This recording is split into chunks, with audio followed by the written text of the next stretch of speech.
ఈ రోజు మేము ముందుకు గోంగూర పచ్చడితో వచ్చా. అది ఎలా చేయాలో చూపిస్తారండి. 3 కట్టలు గోంగూర కడిగి పెట్టాను. 20 పచ్చిమిరపకాయలు, ఎల్లిపాయలు, కరివేపాకు 2 రెమ్మలు, ఆవాలు, 1 స్పూన్ జీలకర్ర, 1 స్పూన్ శనగపప్పు. ఇప్పుడు వేంపుకొని పచ్చడి రెడీ చేసుకుందాం.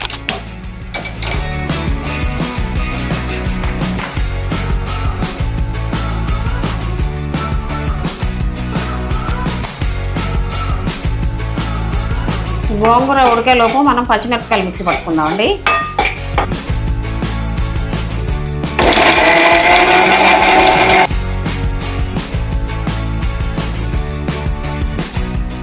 నేనైతే గోంగూర మిక్సీ పట్టానండి.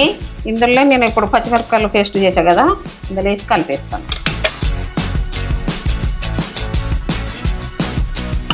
బాగుంటుందండి గోంగూర పచ్చడి ఉల్లిపాయలు వేసుకుంటే. ఇప్పుడు ఇది టేస్ట్ చేసి చెప్తాను మీకు ఎలా ఉందో. సూపర్గా ఉంది.